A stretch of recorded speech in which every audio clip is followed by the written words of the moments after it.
After spending 6 years of taking care of Mom with all my might. At mother-in-law Victoria's funeral, my husband, speaking as the chief mourner, choked up with such words. What?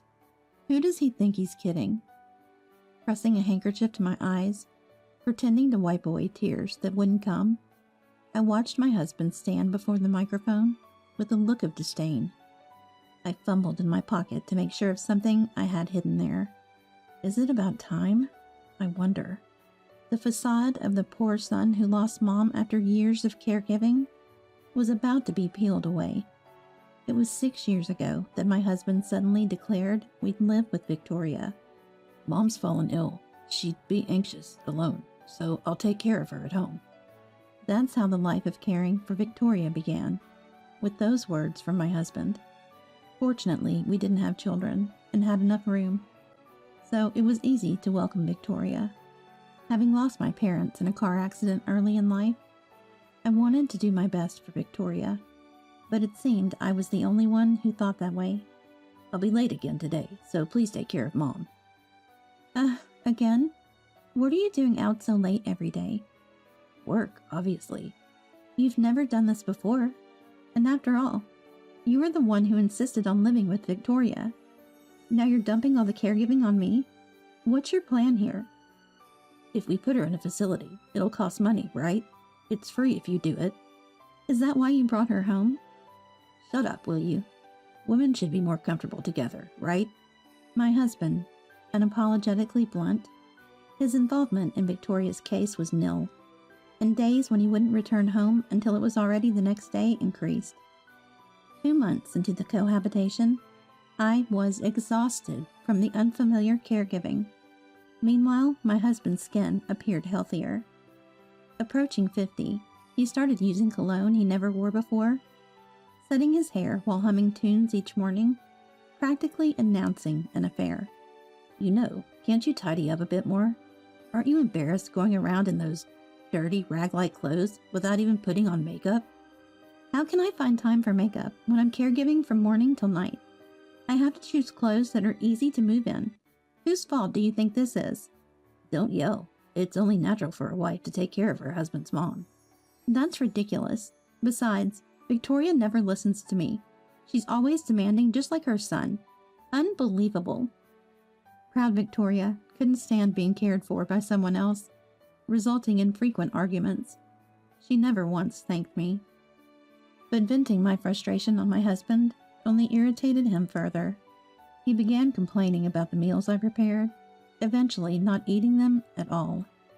Despite such terrible treatment, I had nowhere else to go, being without relatives. My husband must have been aware of my predicament. You have no choice but to stay in this house. I seemed to hear such words. 5 years passed, and I remained the sole caregiver for Victoria. Then, when Victoria fell ill and was diagnosed with a serious condition, it was clear her condition was advanced, with only 6 months to live. Faced with the decision of hospitalization or home care, my husband said, "It's already too late for anything, right? Hospitalization is just a waste of money. Home care is the only option." Wait, don't just decide that. Are you going to take care of her? Huh. You've been caring for her all this time, so take responsibility until the end. Why don't you do something son-like for once? Oh, I'll pray to God to ease her suffering quickly. How's that? A dutiful son, right? I was speechless at my husband's smug look. This means my hard caregiving life will soon be over. Suddenly, I found myself thinking that. Reflecting on the 6 years of diligent care, my feelings were complex. Unaware of my turmoil, my husband hurried off to his affair. He began to change about 3 months after Victoria received her terminal diagnosis. Sometimes he would visit Victoria's room and spend several minutes there. Maybe even someone like him becomes kinder as his mom's end nears. Not wanting to intrude on their parent-child time, I deliberately avoided going near when my husband was in Victoria's room. Having lost my parents suddenly in an accident, I had no chance to say goodbye, so I envied, albeit inappropriately, the limited time my husband and Victoria had together. That day, like always, I brought food to Victoria, and as I was about to leave the room, unexpectedly, "Can I talk to you for a moment?" she called out to me. When I returned to the living room 30 minutes later, I must have looked quite odd. "Hey, what's wrong? Did you eat something strange?" No, nothing." Even my usually indifferent husband spoke to me.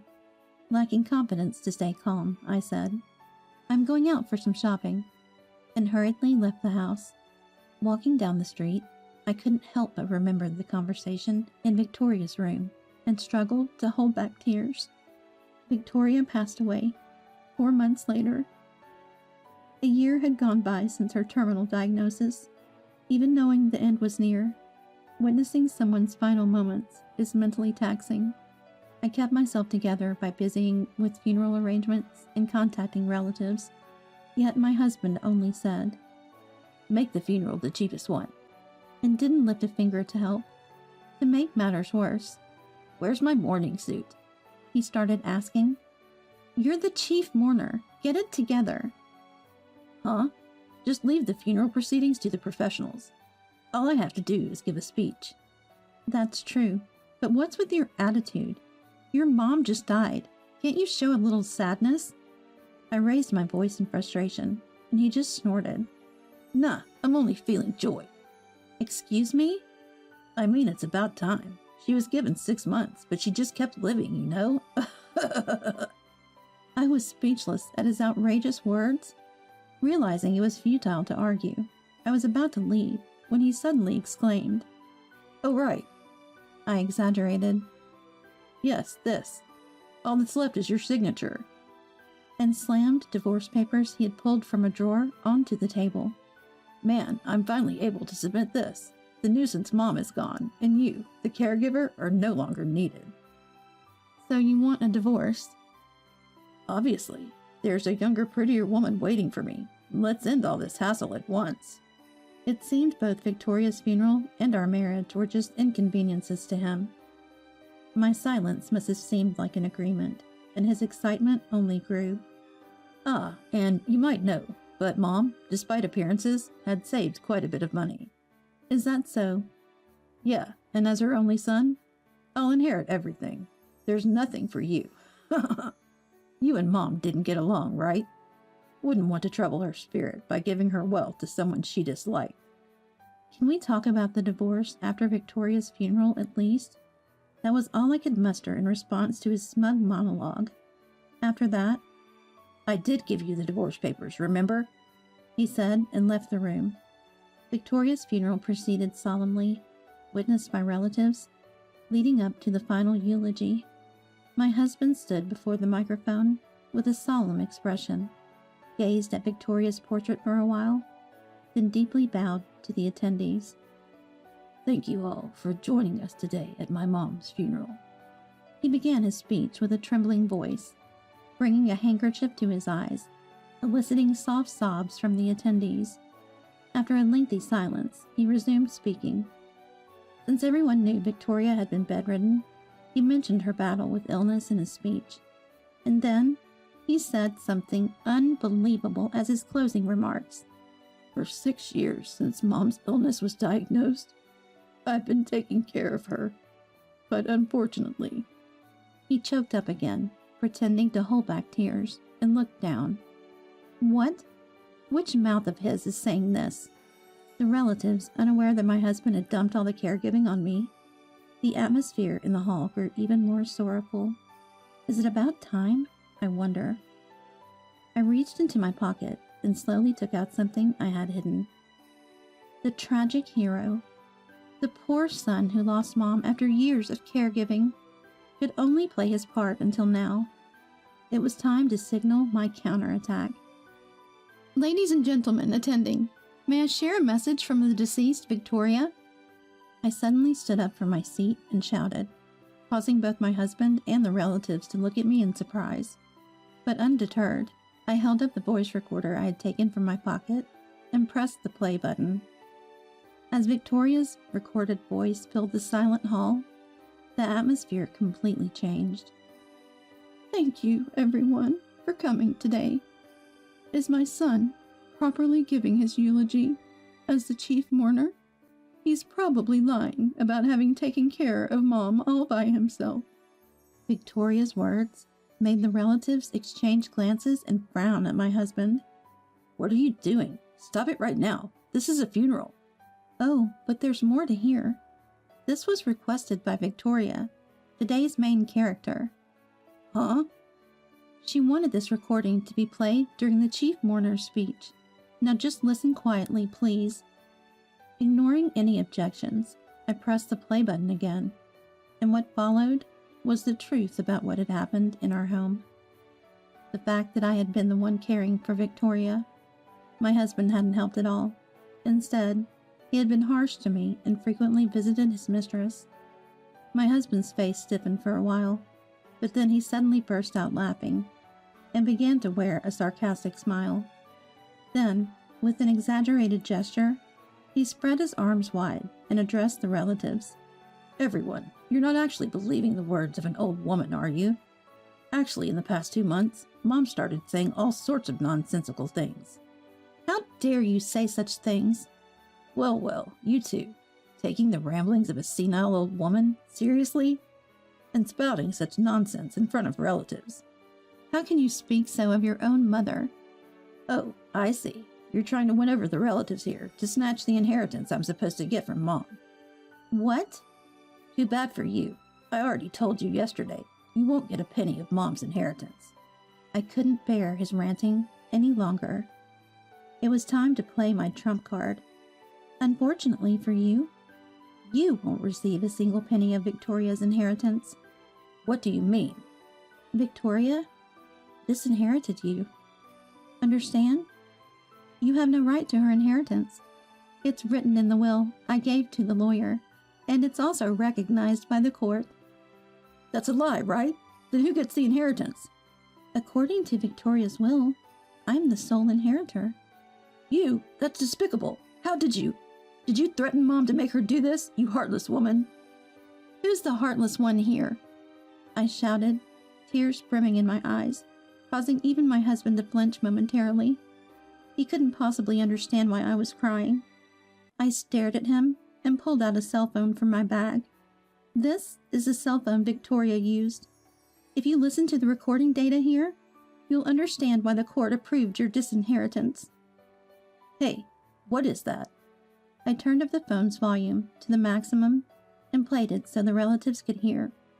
"Just drop dead already. Stop clinging on like this in regret.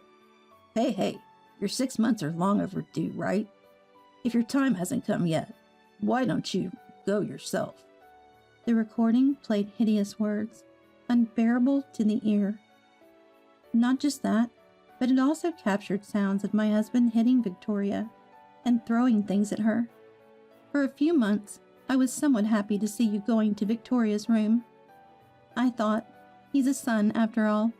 He wants to spend the little time left with Victoria. That's what I believed. "That's because." But it was different, wasn't it? Despite Victoria trying to live strongly with the 6 months she was given, you did this. "Wait a minute. Why are you crying? Weren't you and Mom on bad terms?" It's not surprising my husband misunderstood. Indeed, Victoria and I argued daily. However, this was only during the first year of cohabitation. As we continued our quarrels, Victoria gradually opened up to me, who silently cared for her.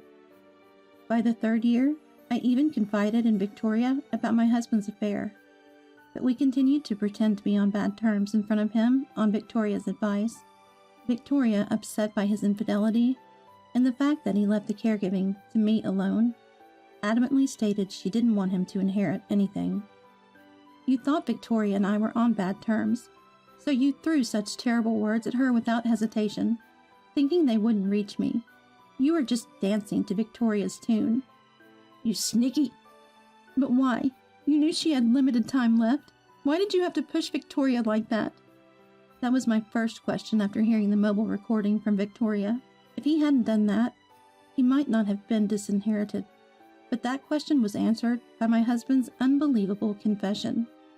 "Actually, when they said she only had 6 months, I thought I'd inherit a lot from Mom and went on a spree with her. I even borrowed money." "Her? The woman you had an affair with?" "Yep, well."